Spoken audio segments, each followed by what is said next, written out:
So good morning, everyone. I am Jessie Whittish with Kentucky Youth Advocates. Thank you to everyone who is joining us today. You're sitting in your office or home or whatever and looking out at the sunshine. So thank you for taking the time to be inside today. Before we get to our great conversations with Commissioner Ryan Quarles and a couple of panelists today, just a reminder that we are recording today's forum to share as both a video and a podcast. So we ask that you stay muted, but if you have questions or comments or anything like that, please feel free to drop that into the chat, and we or the panelists will try to address those either as we go or as a follow-up. So yeah, please share and innovation. So we want to hear some good stuff that's going on. All right, and with that, I'm going to turn it over to Terry Brooks. Hey, Jessie, thank you so much. Looks like I'm getting a text from Jessie. She says, do not say some of our teams are in the tournament. Sorry about your luck. So I won't say that. Welcome. I believe this is the 42nd forum that we have had. So on a consistent basis, I say to you, if you are a regular attendee, welcome. If this is your first time, welcome. As a quick reminder, we have had congressmen and the governor. We've had President Stivers and Speaker Osborne. And we also have spent a lot of time focusing on issues. And today is an issue-based forum with some really excellent guests. It's a little awkward. One of our panelists, Ben Reno-Weber, who's really smart about technology, thinks it's hysterical that I'm talking about it at all because he knows I have difficulty working a cell phone. So I'm trying to wrap my head around this. I'm someone who believes there's real power in words.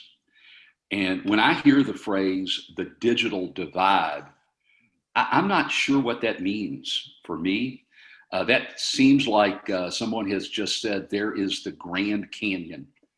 Go figure a way to fill it up. Not even the commissioner has enough trucks and dirt to fill up the Grand Canyon. But what if we change just one word from the digital divide to the digital divides, a verb, not a noun? Because if synonyms for divides is split, carve up, the antonyms are unify, bring together, and coalesce. I mean, I love that distinction. And that's what we're going to do today. Instead of just talking about the deficits, instead of just saying there's a problem, we have three folks today who are innovators, solution seekers. And what I appreciate about all three of their perspectives is they're talking about solving it, not just identifying it. So just to make sure we're on the same page, we all know, I think, the facts. There was a digital canyon before anybody knew the word pandemic, but the pandemic has done what? It's lifted it to the surface. We now understand that digital issues impact every phase of what it means to grow up a kid in Kentucky. Education, health, safety. We also know that digital access has lots to do with disparities, whether that's by income, zip code, or frankly, the color of your skin.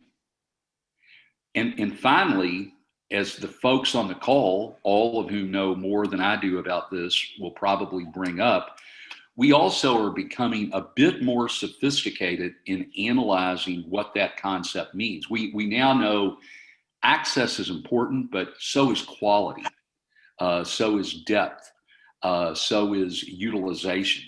So we're going to have a robust conversation today, not about the digital divide, but how the digital world can unite Kentucky. And to begin that, I am so pleased to have, I think what you're supposed to say is, returning for yet another appearance is Dr. Ryan Quarles, Kentucky's Agriculture Commissioner. Anytime we deal with the commissioner, I just have to tell you, I walk away a fan, because the commissioner has redefined what that constitutional office means. While he certainly is attentive to key areas that traditionally have been there, if you talk about farm to table, Ryan Quarles is there. At the beginning of the pandemic, when you talked about food insecurity for kids, Ryan Quarles was there. And when you talk about how the digital world could unite instead of divide, Dr. Quarles is there with interesting policy and interesting practice ideas. So, Commissioner, thank you so much for joining us. You know, we appreciate your work, and we appreciate you taking time to be with us today. Well, good morning, wherever you may be across the Commonwealth. I'm just glad that the sun is out and we're starting to dry up. And I think everyone wants to have this winter behind us. I think there was a little 2020 in our 2021 so far. So let's move forward. I'm so honored to be with you all again this morning, and I'll get to the point. Agriculture has helped drive the discussion about connectivity. And I'm so glad, Terry, you talked about the barriers that existed before COVID-19. In rural Kentucky, we simply have to have high-speed, quality internet to not just run farms or agribusinesses, but it's a quality of life issue. It's a quality of life issue.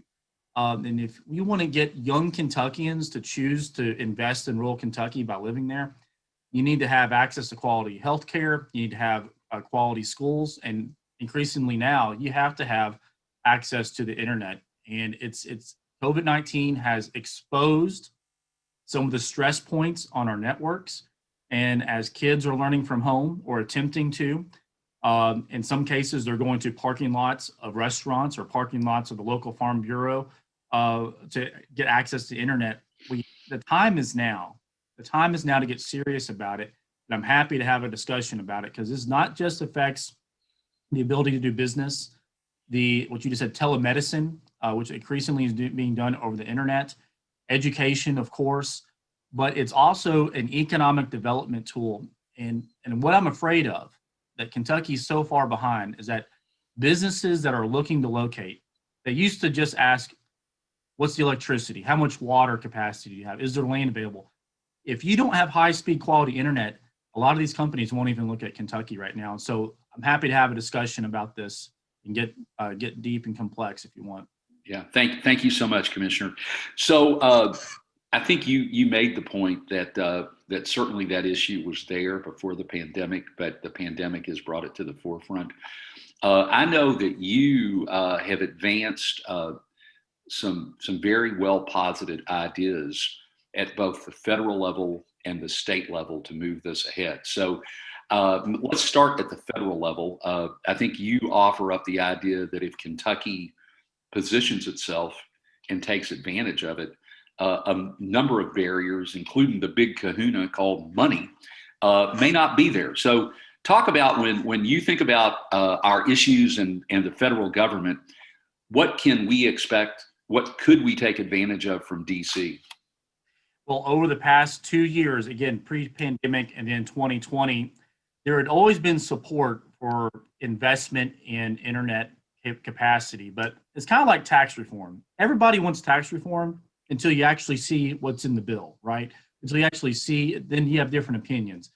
I think that over the past couple years, both with the Trump and now Biden administration, there's a commitment to invest in rural America in the same way that we invest in roadways, waterways, railways, and runways.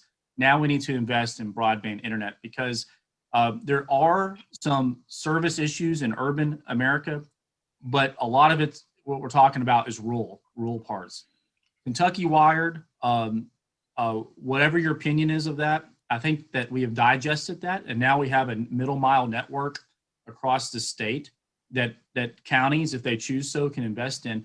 But on the national level, what I would expect is a transition into helping fund in a very big way last mile connectivity. That, running that fiber up that holler on that rural road is very expensive, and we want to make sure that this is an equity issue too, that we all have access. So my prediction is that there's going to be at least 3 funding bills that go through Congress this year that I think will put serious dollars into states being able to invest in that last mile infrastructure. And my opinion is let those federal dollars flow down and let organizations like the Kentucky Department of Ag that has an intimate knowledge of rural Kentucky help facilitate that and get us caught up.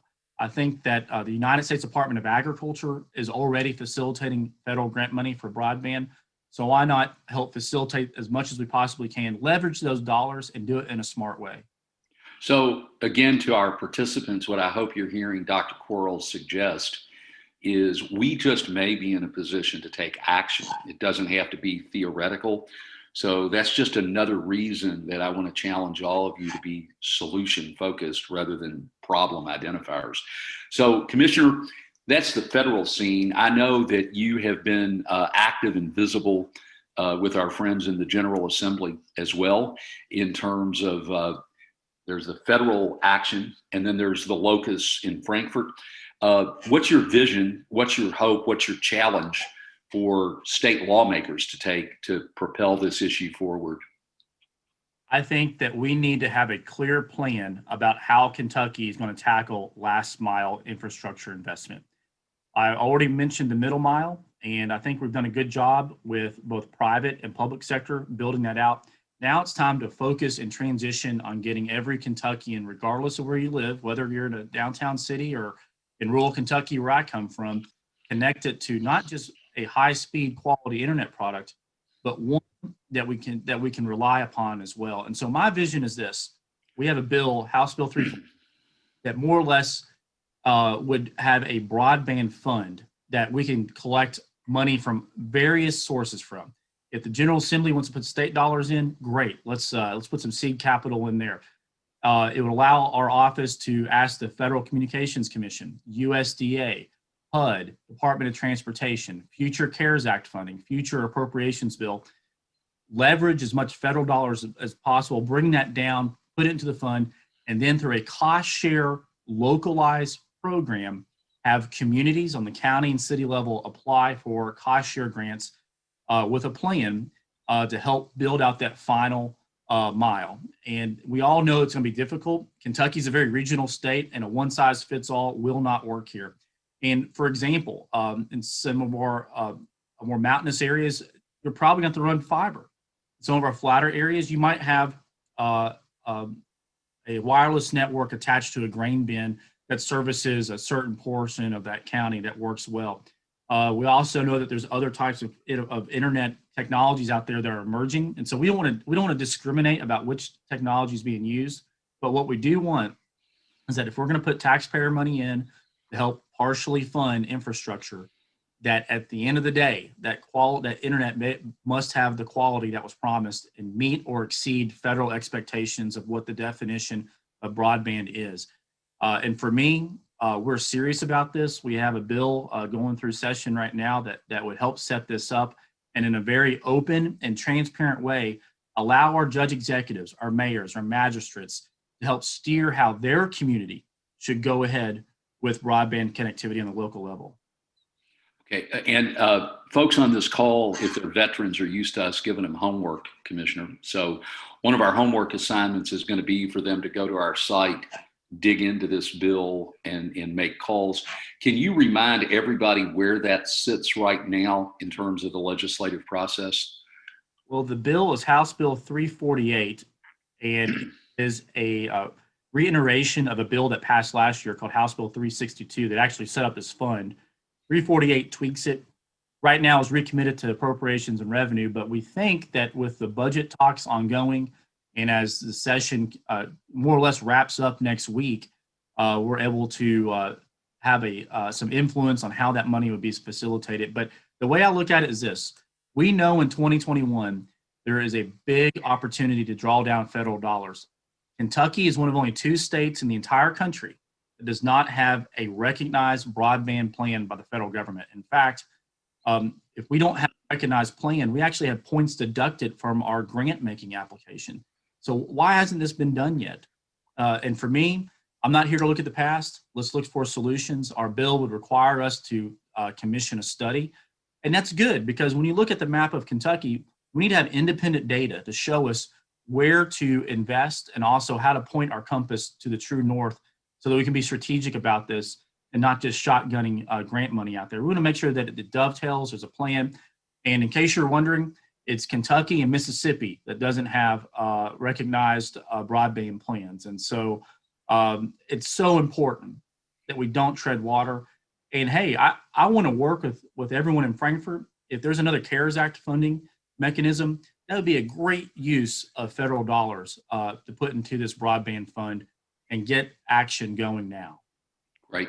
I think that you already have seen a link posted in the chat. I'm sure it will magically appear also on KYA's website and bill tracker. So you all know what we always tell you, and I'm sure the commissioner is going to say amen. Make the call. Make the call to your representative, make the call to your state senator, make the call to your leadership, and let them know that you're watching how they're going to use the digital world to unite rather than to divide Kentucky. Commissioner, you know, KYA's vision is to make Kentucky the best place in America to be young. I cannot tell you how unique and how powerful it is to have an ag commissioner who is center on with that mission. We appreciate so much what you do in terms of voice, and even more so in actions when it comes to kids throughout the Commonwealth.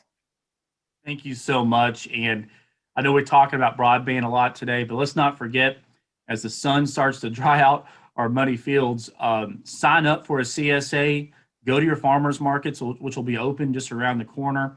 And we have a wonderful program for all ages, but it's geared towards young folks, to how to start a garden.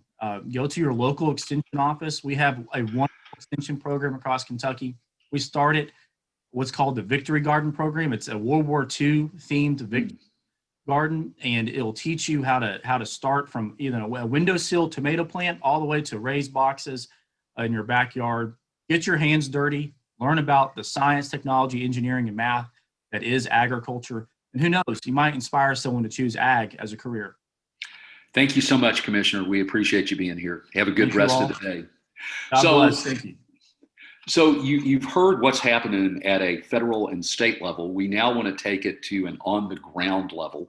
And to do that, we have two really thoughtful but very pragmatic folks joining us. And Patricia Tenen, my colleague and COO of KYA, is going to handle that portion of the forum today. So Patricia. Thank you, Terry. I'm still getting excited about that idea of gardening and thinking about checking that out for my kids. So I'm really thrilled to be able to have a discussion today with Alicia Sells and Ben Reno-Weber. I think I could see, Ben, you were already getting jazzed. I think you've got lots of opinions on this topic and ideas. So, and Alicia, I know you've got incredible insight and experience as well. So, first of all, I'd love to just kind of start with the two of you. And I know your titles, I think, make you very apt, and the affiliation. So Alicia, you're the Director of Innovation and Communication at the Ohio Valley Educational Cooperative. Ben, the Director of the Future of Work Initiative and the Director of the Greater Louisville Project. So I wonder if the two of you could just start by kind of giving a quick intro of what exactly does that mean, those titles, what do you do in those roles? And specifically, maybe work in how this narrative about broadband and access to broadband have you witnessed it changing over the past year, but even before that? And, you know, we're hearing more that it's more of a utility rather than a luxury, and kind of give us your insight, how you see that on the ground in the roles that you play. So Alicia, you want to get us started? Sure. Well, good morning, everybody. It's nice to be with you today on this beautiful, almost spring day in Kentucky. So my name is Alicia Sells. I'm the Director of Innovation at the Ohio Valley Educational Cooperative. That encompasses many things. So I have spent my life working in government, in public service, in Metro Louisville government before it was Metro, in county and city, and then have spent a good portion of my career lobbying the Kentucky General Assembly on public education issues for the School Boards Association, and as the VP of Government Relations at the University of Louisville. Strangely enough, life took an interesting twist for me when I went to OVAC, and a group of superintendents in North Central Kentucky asked me to help them start a school, which we started. It's called iLead Academy. It's a STEM school. And so my experience with broadband really has been remarkable during COVID to see my students struggle. Our students are from rural counties, Carroll, Gallatin, Henry, Owen, and Trimble. What I will say today is a little controversial, which is that sitting in a parking lot to access the internet to do your homework is a wholly unacceptable option for our children in Kentucky, and we should ask for more and insist on more for them. Parents have struggled mightily with the fact their cars don't run, they don't have money for gas. I think some people have this vision that parents are sitting in a really nice, $60,000 minivan, and it's somehow comfortable for them to sit with their children, and it's not. I have taken a really wholly different view of this as I've seen kids struggle, and so I'll be prepared to talk about that a little bit today as we talk about solutions. Great. Yeah, that's just thinking as a parent with kids. The idea of, many of us have been, taken a little easier in terms of we don't have to get out of the house in the morning. You at least have the ability to stay here at home. That's the silver lining. But the idea of having to do school from a car in a parking lot, it's hard to imagine. Yeah, the challenge. Okay, Ben, love to hear from you. Tell us about the roles that you play, those exciting projects, and then how you've seen the narrative change around broadband access this last year. Thank you. So I feel a little bit like Terry in the sense that 18 months ago, I could barely spell AI. And now it is a substantial portion of my job to be helping companies and our workforce prepare for what is going to happen with the coming AI revolution. I think the most important thing to understand about this technology is, while there's all sorts of super scary stuff and real issues that we need to be facing, this is ultimately going to be like the internet. And no organization is going to be able to function without email. Everyone is going to have access to and ability to navigate the basics of this technology, and that technology is going to be everywhere, or the businesses that cannot figure out how to adapt to it and the people who cannot figure out how to use it are going to get completely left behind. Ben, could you tell it, when you say AI, artificial intelligence, could you give us an example of that beyond email? Yeah, so AI is sort of the umbrella term for learning to use the data that your organization has as a resource. So AI itself is where you learn from all this data, and then you can make predictive information. That's sort of what that really, the technical term. But really, when we talk about AI, we just say AI because it's sexy. But what we really mean is data. Got it. And so, super simple example, if you're a car salesman in any part of Kentucky, you want to know who the most likely person is to buy a car from you. Right? And so to do that now, there's all sorts of tools that exist that are about the level of technical complication as Excel. Right? They're not crazy, but it's a skill. But as a car salesman, when somebody walks in the door, you want to understand, based on previous purchasers, who and how you should be selling to that person. Who should you be calling? right? And you think about that for education. How do we do differential education? Kids of this profile previously have responded to this kind of intervention. Therefore, I recommend that you, and again, it's not super crazy, or incarceration. People with this characteristic need additional intervention in this way. Now, there's, again, lots of danger for this, but everyone is going to have to be able to navigate that universe in the next 10 years. Yeah. And just a primary component to that is going to be the ability to access that data over high-speed internet. Got it. So, and what I hear, what that's making me think, I mean, beyond access to high-speed internet, it's then that next step of how those tools of how to. Yep. Training is going to end up, and it doesn't have to be in formal training settings. I mean, there's lots of really wonderful free tools available. The thing we just have to recognize is that, you know, those most people are not going to be able to navigate those free tools without a set of wraparound supports to help them do it, whether that is a cohort of fellow students. You know, there's lots of components to that. I just add one personal piece to this.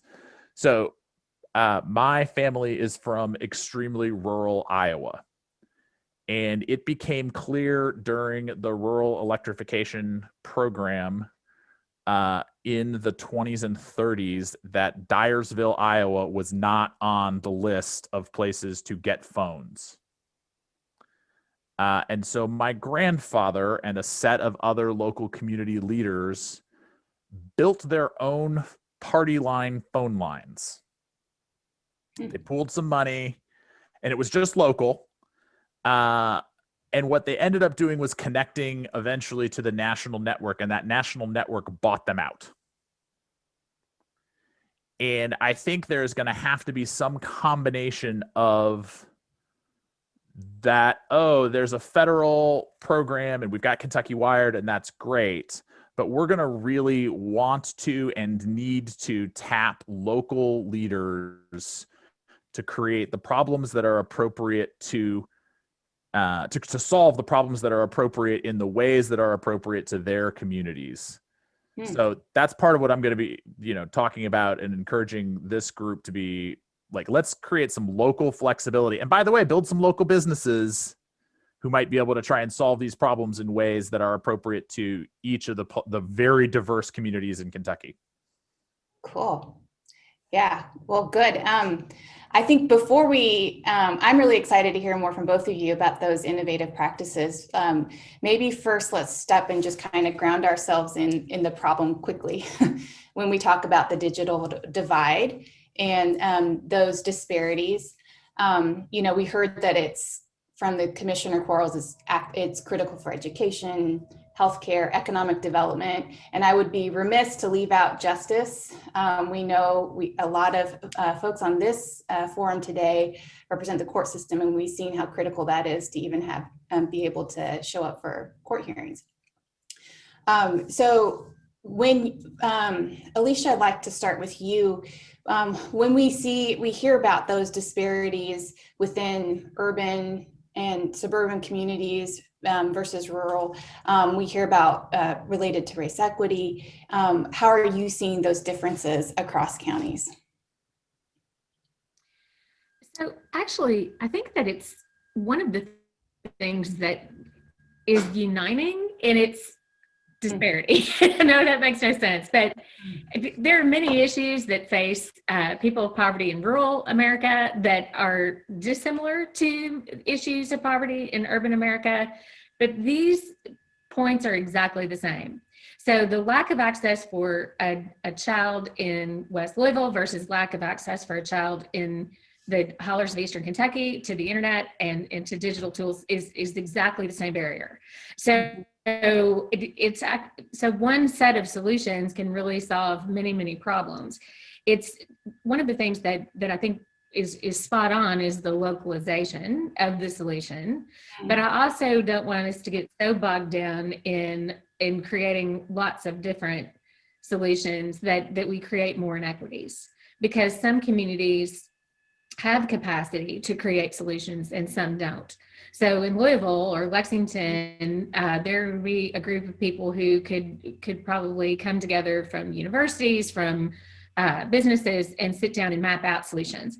I don't want to make it so hard for rural Kentucky or for minority communities to tap into urban initiatives that creating solutions becomes something that slows us down, or that rural Kentucky doesn't have the same ability to innovate just because they don't have the same access. And we see that happen in schools all the time. I mean, when I look at some of the resources that we don't have versus urban districts, it boggles my mind.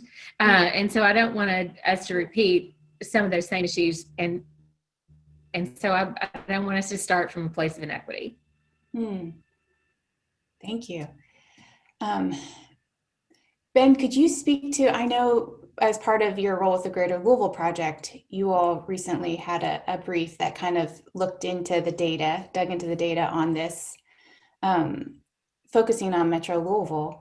Can you give us kind of an overview of the findings there? Yeah, I do always love the kind when we get to have good, frank dialogue with people from across the state, because I would tell you that urban educators would often say, look at the quality of rural schools and infrastructure and be like, I would stab somebody, not somebody I knew, but a stranger, to have access to a new school building. You know, JCPS hasn't built a new building at a high school level. Ben, you probably know. How long? When was it? Like 1963?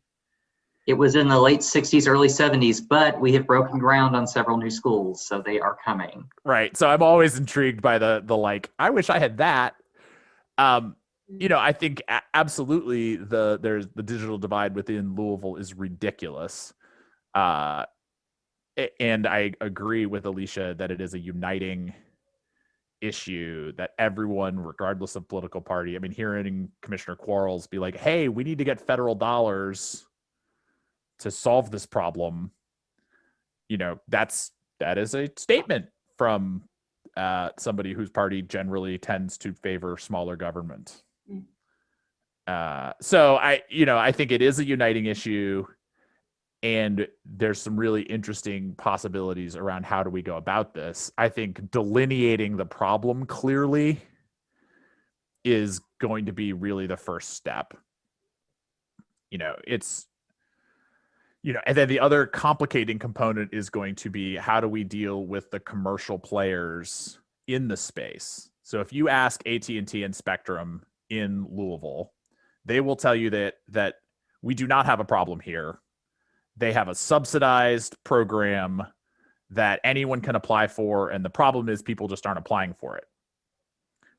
Now, I have some thoughts around how difficult it is for people to navigate the subsidized programs that they have.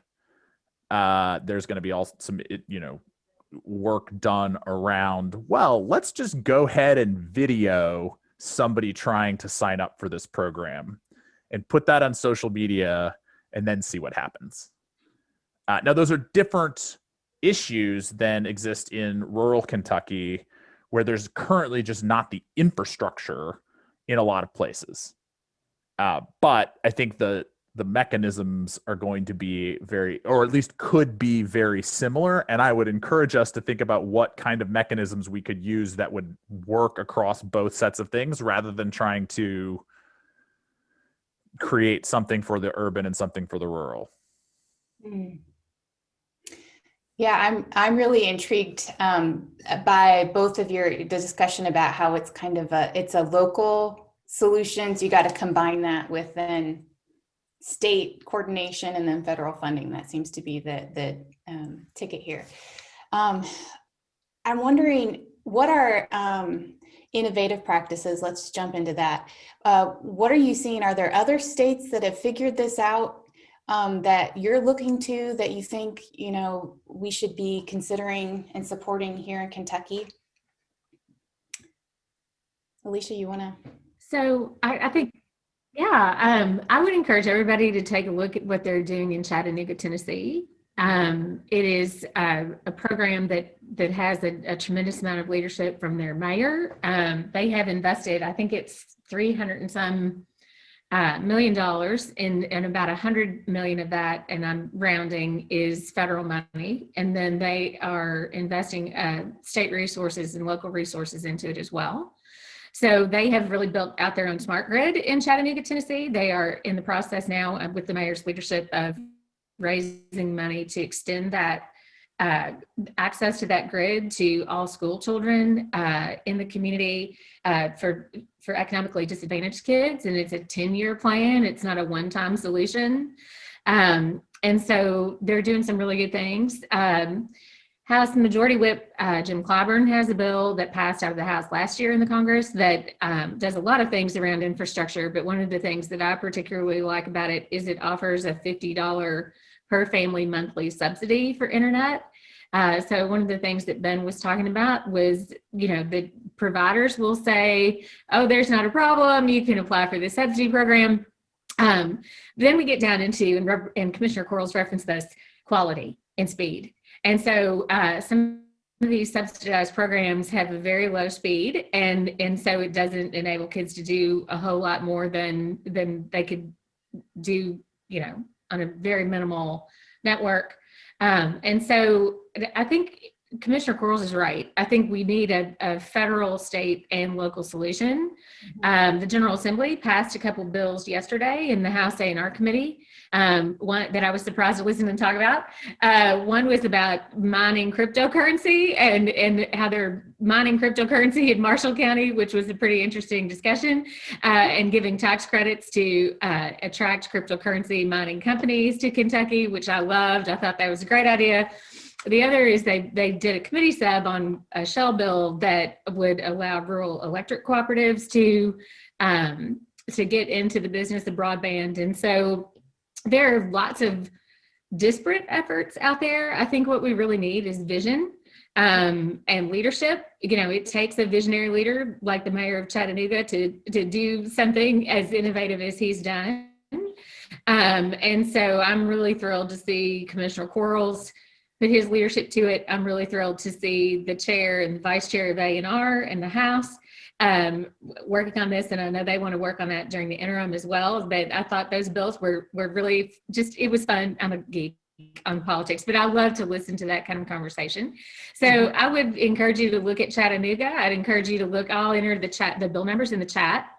And you can read those and kind of follow along with those to see what might be coming from the General Assembly, in addition to Commissioner Quarles' bill that he talked about earlier. Thanks. Ben, you want to weigh in? So Chattanooga would be the place that I also would reference as really a powerful example. And because I'm slightly combative by nature, I would say a really good threat. Hey, if we don't get this solved in another way, this is what we're going to do.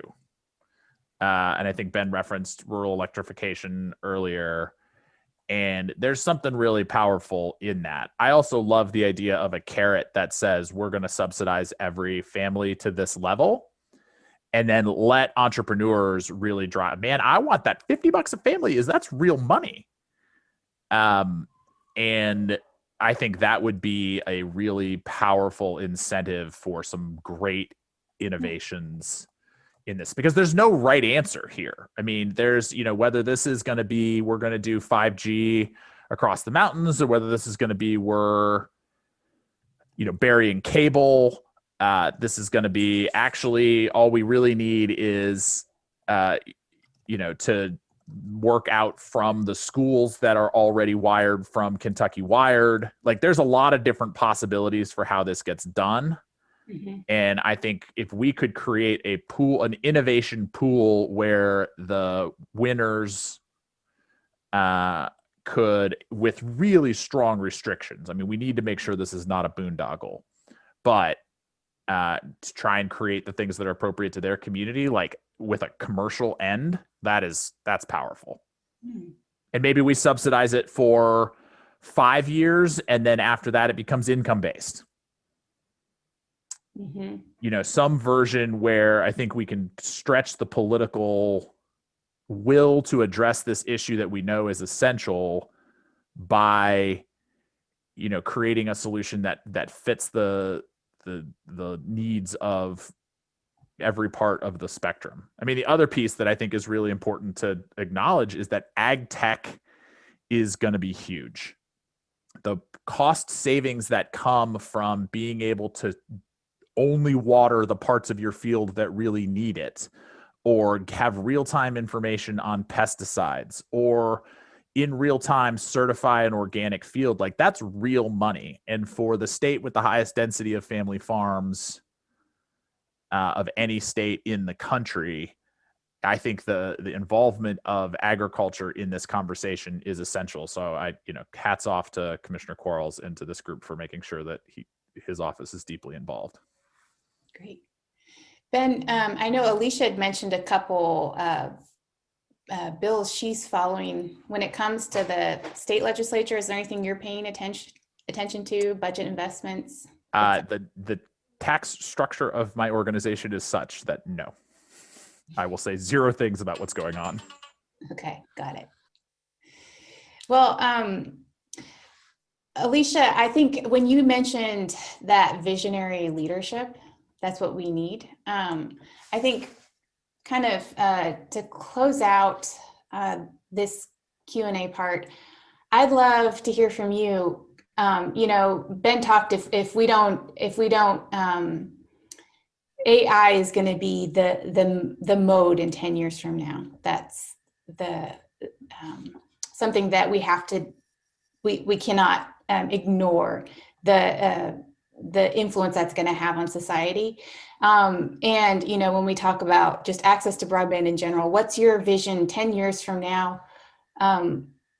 What do you see? What do you hope for Kentucky? Actually, that's a perfect question to ask me right now, because I just finished writing a bunch of grants in 2020 articulating that vision. So I'll give it to you. And also I'm happy to say that the U.S. Department of Education has given OVAC almost $4.5 million to execute the vision. So for me, if we don't have children now who are educated in the fundamental concepts of AI and computer science, data management, blockchain, then we aren't going to succeed, even if we have the most perfect infrastructure in the world. AI, I agree, 10 years from now is going to be everywhere, but it is everywhere today. And so my vision for Kentucky would include us having a statewide computer science program. We just adopted computer science standards.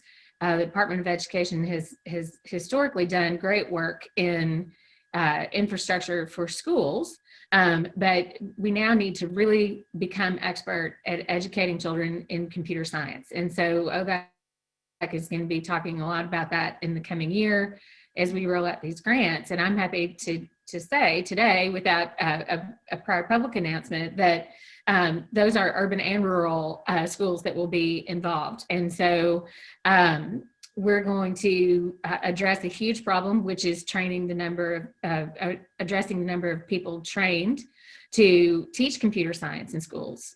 We have had 0 computer science teachers graduate from Kentucky universities in the past 5-6 years. And there's only been like 75 a year in America. And so that's going to be a big issue. Training teachers and getting them comfortable with digital devices, because we've seen that challenge in NTI.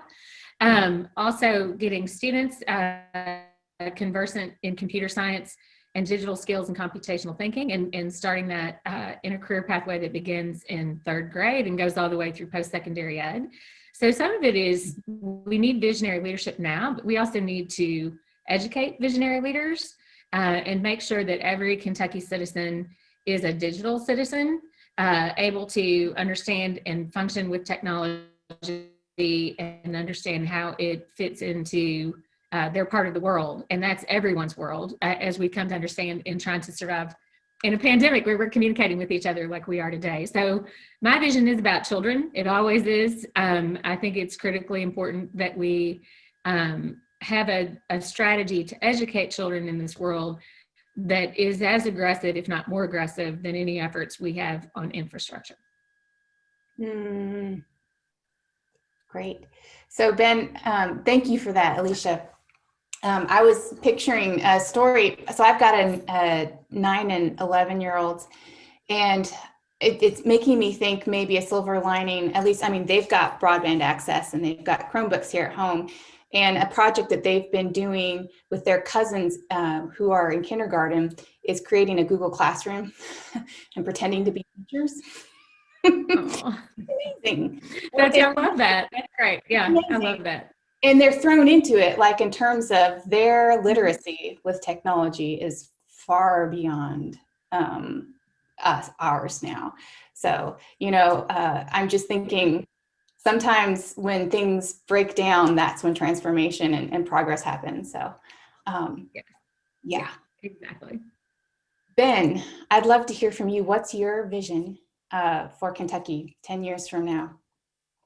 When it comes I mean, my vision is that we actually have driven an entire set of rural entrepreneurship around this technology, and that we are building out virtual jobs with the we're using this backbone infrastructure to drive both talent skilling and entrepreneurship. So, you know, one super replicable example, there is a local tech training program that is doing the virtual help desk for JCPS.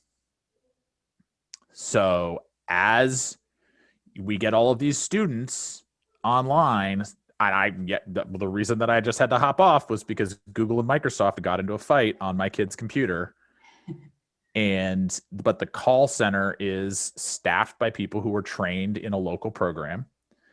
And then that becomes an infrastructure for selling that call center support or those people in other places. The city of Asheville, North Carolina has an economic development model called BYOJ, bring your own job. And they're trying to become the remote work capital of the US. And so many of my friends on the coasts are looking at what they're paying in mortgage and the kind of life that they're leading, and they would love to move to a place that is more rural, with more land, with a sustainable cost structure, but there's just not the infrastructure. But if you could guarantee them reliable Wi-Fi, particularly people who left and might want to come back. I mean, we're not going to get somebody cold to move here from California, like just full stop. That's not happening. I shouldn't say that. It's happening rarely. But somebody who went to Moorhead and might want to come back if they could figure out how to do that. So I think that's I would try not to hit just one ball with this. I think we want to hit many balls with this investment that we need to make for everyone. Great. I love that acronym. I'm going to remember that and use that. BYOJ. It's good, right? Yes, yes. Well, before I let you guys go, I wondered, we've got a group here of over 50 advocates, and they're here because they're good at taking action, and they're interested in those solutions. So do you have any calls for them today on how they can be part of the solution, whether it's advocating for policies or talking to their local community leaders? What are those local solutions that we need to ask them to take action in? So in my mind, it's starting with talking to your legislators and to your local elected officials, your mayors, county judges, magistrates, and just asking questions. Where are we as a community? Where are we going with this? How are we going to not get left behind? And that's always a good place to start. I think particularly because sometimes when you ask legislators questions and they don't know the answer, they're embarrassed to tell you they don't know the answer, so they'll go figure it out. And so it's just prompting that thought process. I also think it's important to ask your schools, your school superintendent, your school board members, the same question. Where does the school district fit into this? And if something happens to force us back into virtual learning, and I know that's a verboten subject, but it could happen. And so if something happens to force us back into virtual learning, how are we going to be better at it? And I think that's a really critical question too. One of the things we've not talked about is at iLead, we've provided a lot of MiFi cards to kids this year. And we just figured out a way to make it work in our budget. And that is a huge relief to parents who were sitting in a car. And so I think asking the questions of your school officials too about where do we go from here with this? What did we learn from it? As an innovator, I can tell you, we will not go through something as cataclysmic as this year and go back to everything being exactly the way it was before. And so I think asking a lot of questions and having an expectation that the people elected to represent you are well versed in this and have a vision and have a plan and are thinking about it is the best thing any advocate can do. Great. Ben, anything to add on that? What she said. She did. Yeah, well said. Well, thank you so much to you both. I know I've learned a ton, realized how much more I need to learn on this topic. So I really appreciate all the innovative thinking that you both are doing and for sharing it with us today. And so now I'd like to turn it over to my colleague, Carly Mosby-Smith, to wrap us up. Tricia. And thank you to the advocates who have joined us today, and a special thanks again to our panelists for providing such great insights and innovative ideas on this very important topic. We also want to thank Aetna Better Health of Kentucky for their support of today's Advocate Virtual Forum. As we look ahead to next week, in lieu of an Advocate Virtual Forum, we invite you to instead attend the Bounce Coalition's Bounce Grand Rounds, which will be held next Wednesday, March 10th from 9 to 10:30 a.m. And the focus of this virtual event is to support students and families that have kind of remained disconnected during NTI learning, and especially as many districts are now in the process of heading back to in-person learning. And we'll be featuring a case study from Gallatin County Schools. This event will include opportunities for breakout discussions, brainstorming, and even some resource sharing as well. So I think Jesse is going to drop the link to register in the chat.